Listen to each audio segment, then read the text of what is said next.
Salam sejahtera Malaysia, denyut nadi suara rakyat bergema di channel ini. Terima kasih kerana terus bersama dalam channel ini.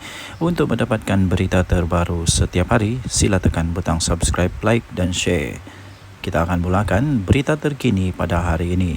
Denyut nadi suara rakyat bergema di channel ini. Salam sejahtera Malaysia, denyut nadi suara rakyat bergema di channel ini. Berita terkini yang mengejutkan seluruh Malaysia. Berita ini dipetik daripada sinarharian.com.my bertajuk Saya Cabar Muhyiddin dedah nama 115 ahli parlimen, kata Puan Zarkasi. Berita penuh Shah Alam dikemas kini.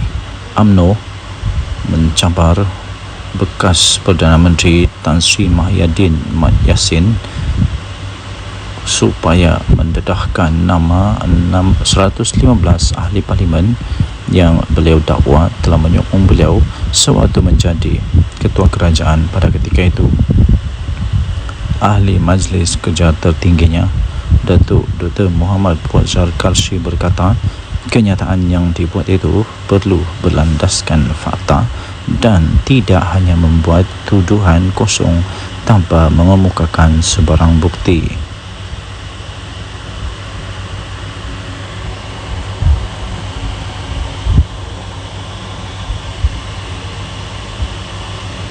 Menurutnya, ahli Parlimen Pagoh itu juga telah menghina institusi diraja Raja-Raja Melayu berhubung kenyataan yang telah dibuat beliau sewaktu berkempen dalam pilihan raya kecil PRK Dun Negeri. Muhyiddin menegaskan kenyataan yang dibuatnya itu di negeri adalah bukan menghina institusi Raja Melayu. Beliau hanya menyatakan sesuatu yang bersifat fakta. Kalau fakta, saya cabar Muhyiddin untuk mendedahkan semua nama-nama seramai 115 ahli parlimen yang didakwa telah menyokong beliau sebagai Perdana Menteri. Jangan syok sendiri, katanya dalam satu hantaran di Facebook beliau pada Selasa yang lepas. Sebelum ini telah tular di media sosial ucapan daripada Presiden Parti Pribumi Bersatu Malaysia Bersatu itu yang dikatakan telah menyentuh kewibawaan Sultan Pahang Al-Sultan Abdullah Riyatuddin Al-Mustafa Billah Shah ketika baginda menjadi Yang di-Pertuan Agong ke-16. Naib Presiden UMNO Datuk Seri Wan Rosdi Wan Ismail dalam hantaran di laman Facebooknya pula telah menzahirkan rasa kecewa beliau serta rasa terkilan beliau dengan kenyataan daripada Muhyiddin Yassin dan memohon supaya pihak berkuasa dapat mengambil tindakan yang tegas terhadap ahli Parlimen Pagoh itu. Susulan daripada itu, Ketua Polis Negara Tan Sri Razaruddin Hussein berkata polis akan merakam kenyataan keterangan daripada Muhyiddin Yassin berhubung ucapan Muhyiddin Yassin yang didakwa telah menyentuh isu 3R iaitu kaum, agama dan raja. Sementara itu, bekas Menteri UMNO Datuk Seri Dr. Salih Said Kroak dalam satu kenyataan di Facebook berkata Muhyiddin tidak akan mendedahkan nama 115 ahli parlimen seperti yang dicabar oleh Muhammad Puan kerana beliau takut akan kehilangan jawatan dalam parti. Tambah beliau, pengerusi Perikatan Nasional PN tersebut tidak mempunyai sokongan seramai itu dan hanya membuat andaian sendiri. Jika Muhyiddin Yassin cuba untuk mendedahkan nama 115 ahli parlimen tersebut, beliau akan hilang kredibiliti sebagai seorang pemimpin apabila sebilangan ahli-ahli parlimen tidak mahu mengesahkannya. Perkara ini akan menyebabkan PN menolak beliau daripada jawatan pengerusi untuk diganti dengan seorang pemimpin yang mempunyai kredibiliti yang bijak. Denyut nadi suara rakyat bergema di channel ini. Jangan lupa tekan butang subscribe, like dan share. Malaysia kita punya, cinta Malaysia aku, kita jaga kita. Bye-bye. Salam sejahtera Malaysia, denyut nadi suara rakyat bergema di channel ini. Okey, telah disahkan bahawa Barisan Nasional melalui UMNO menang besar di Dun Negeri.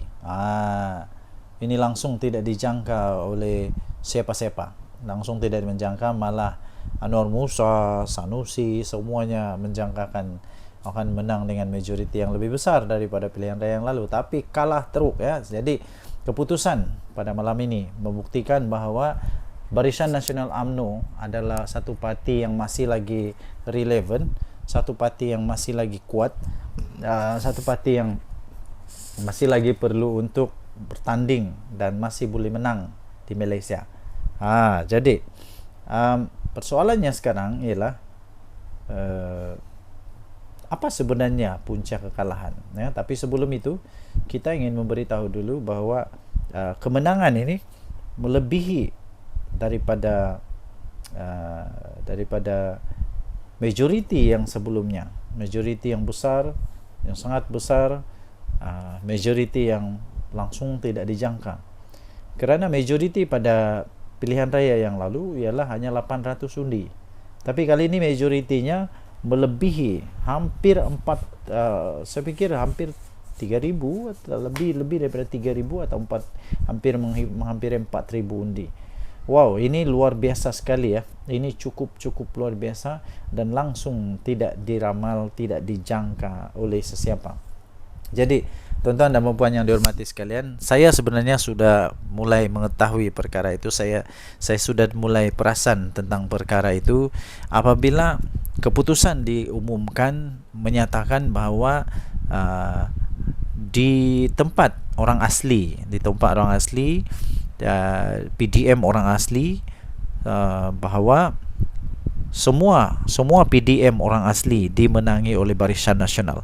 Semua PDM orang asli dimenangi oleh Barisan Nasional. Bila saya tahu itu saja, seperti perbincangan dengan beberapa orang kawan, saya memang sudah dapat tahu bahawa memang bersatu ataupun memang Perikatan Nasional dalam masalah besar.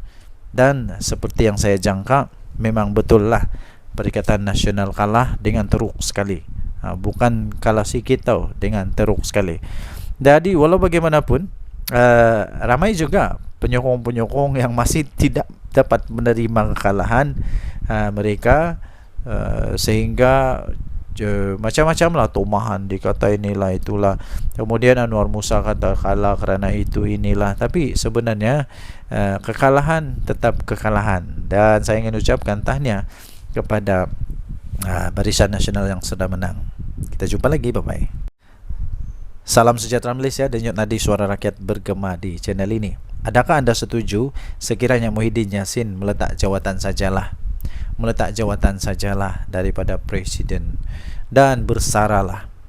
Kerana selepas pilihan raya di Dun Negeri ini, saya dapati satu perkara yang jelas, ialah setiap kali bersatu bertanding kalah. Setiap kali bersatu bertanding kalah. Dia pakai apapun bendera, apapun lambang, sama ada lambang Bersatu kah, lambang PAS kah, lambang Perikatan Nasional kah, dia tetap kalah. Kalah juga kalah. Kalah di semua tempat kalau saya tidak silap. Kalau saya silap tolong betulkan. Dia bertanding di sana kalah, dia bertanding sini kalah, dia bertanding sana kalah. Mana-mana tempat dia bertanding kalah. Tapi kalau PAS bertanding, mana-mana dia bertanding menang. Tapi kalau Bersatu je kalah. Adakah disebabkan oleh Muhyiddin Yassin? Jadi Muhyiddin Yassin perlu bertanggungjawab dengan perkara inilah. Perlu mengambil tanggungjawab kepada perkara ini pada pendapat saya.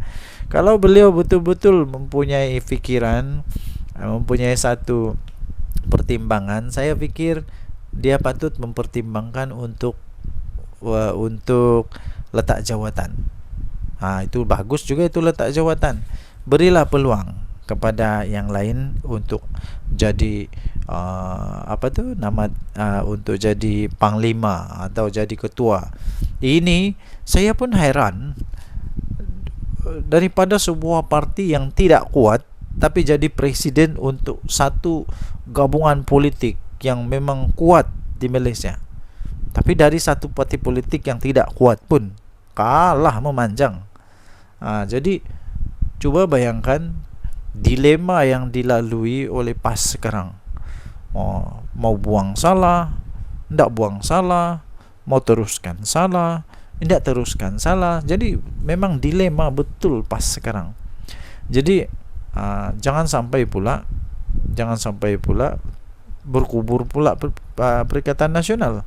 Jangan sampai pula PAS sudah fed up, sudah give up, sudah tidak dapat lagi menahan kesangsian, keraguan-raguan, dan akhirnya keluar daripada Perikatan Nasional. Kalau PAS keluar Perikatan Nasional, memang bersatu lingkup, betul. Bersatu akan betul-betul lingkup. Kalau Perikatan Nasional bubar, bersatu mau pergi mana? Bersatu mau gabung sama siapa? Semua tidak ada yang mau lagi bergabung dengan bersatu rasanya. PAS pun sama. Tiada sudah orang mau bergabung sama bersatu dengan PAS. Yang mau bergabung sama PAS mungkin UMNO lah, tapi UMNO pun tidak mau sudah. Selagi Zahid ada di sana memang tidak mau. Jadi bersatu lagi. Aduh, siapa yang mau bergabung sama bersatu? Tiada juga. Jadi saya pikir Muhyiddin patutlah untuk bersara daripada politik. Ambillah peluang untuk bersama dengan keluarga. Apa pendapat anda? Sila tinggalkan komen. Dari Suara Rakyat Bergema channel ini. Bye bye.